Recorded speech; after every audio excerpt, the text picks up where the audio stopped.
Kaushambi seat जीतकर युवा प्रत्याशी बन गया सांसद, अखिलेश के भरोसे पर खरा उतरा। बीजेपी प्रत्याशी को ऐसी पटकनी दी कि हारने की बात कहने वाले खुद अंधेरे में छिपे बैठे। कौशाम्बी में ऐसा लगा होगा ये फॉर्मूला हजम के बाहर, पिता की हार का बदला ले लिया। लोकसभा चुनाव के नतीजों से किसी को रूबरू कराने की जरूरत नहीं, सब जानते हैं कि यूपी में अखिलेश यादव ने खेला किया है। बीजेपी ने सपने में भी नहीं सोचा होगा कि इस तरह का खेल उसके साथ हो जाएगा और अखिलेश यादव के कैंडिडेट उनके धुरंधरों को चित्त कर देंगे। यूपी की सियासत में एक दिन ऐसा भी आएगा, इसका अंदाजा किसी को नहीं पता था। आखिरकार वो फैसले की घड़ी आई तो सभी चारों खाने चित्त हो गए। सिर्फ दबदबा दिखा तो अखिलेश यादव के प्रत्याशियों का, जिन्होंने अपने नेताजी यानी अखिलेश यादव की लाज ही नहीं रखी, मान सम्मान भी राजनीति में बड़ा किया। उसी में एक नाम आता है नवनिर्वाचित सांसद पुष्पेंद्र सरोज का। पुष्पेंद्र सरोज सबसे कम उम्र के सांसद बने हैं और युवा होने के नाते इनको युवाओं का भरपूर समर्थन मिला और पहली बार पुष्पेंद्र सरोज भी सांसद बन गए। अखिलेश यादव ने पुष्पेंद्र सरोज पर भरोसा क्यों जताया था, इसके पीछे बड़ी पॉलिटिकल प्लानिंग है जिससे हर कोई रूबरू है।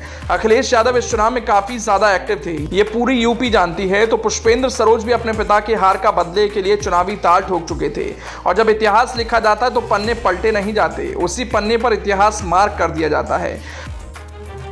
लोकसभा चुनाव 2024 में भी कुछ ऐसा ही इतिहास बना। कौशाम्बी संसदीय सीट से सांसद निर्वाचित होने के साथ ही सपा प्रत्याशी पुष्पेंद्र सरोज ने अपने पिता इंद्रजीत सरोज को बीजेपी उम्मीदवार विनोद सोनकर के हाथों में ली हार का हिसाब चुकता कर दिया। इंद्रजीत को साल 2019 के चुनाव में बीजेपी के विनोद सोनकर के हाथों पराजय का मुंह देखना पड़ा था। सदर विधायक इंद्रजीत सरोज तकरीबन 2.5 दशक से कौशाम्बी की सियासत में सक्रिय हैं।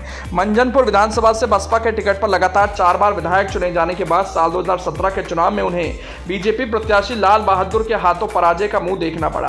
2018 में बसपा सुप्रीमो से तल्खी के बाद इंद्रजीत हाथी से उतरकर साइकिल पर सवार हो गए। साल 2019 के लोकसभा चुनाव में सपा ने उन्हें कौशाम्बी संसदीय सीट से गठबंधन प्रत्याशी घोषित कर दिया था। चुनाव में बीजेपी प्रत्याशी विनोद सोनकर उन्हें 38,742 मतों से शिकस्त देने में सफल हुए। 18वीं लोकसभा चुनाव में सपा ने इंद्रजीत की जगह उनके 25 साल के युवा बेटे पुष्पेंद्र सरोज को उम्मीदवार बनाया। वहीं बीजेपी ने मौजूदा सांसद विनोद सोनकर पर लगातार तीसरी बार भरोसा जताया था, लेकिन नतीजा उल्टा रहा और यह सीट भी सपा के खाते में चली गई। नामांकन के बाद विनोद ने मीडिया से मुखातिब होते हुए दावा किया था कि पिछली बार पिता को हराया था, इस बार बेटे को हराएंगे। लेकिन मंगलवार को आए चुनावी नतीजों ने बीजेपी प्रत्याशियों के दावों की हवा निकाल दी। विनोद सोनकर खुद चुनाव हार गए। इसी के साथ सपा गठबंधन प्रत्याशी पुष्पेंद्र ने पिछले चुनाव में पिता इंद्रजीत को मिली शिकस्त का हिसाब चुकता कर डाला।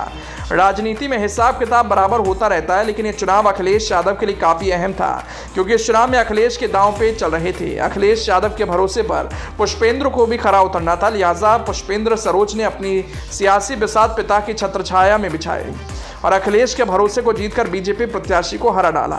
ये राजनीति में सबसे हैरान करने वाला था क्योंकि पुष्पेंद्र सरोज के लिए ये पहला चुनाव था और पहले ही चुनाव में सांसद बनकर दिल्ली पहुंच गए।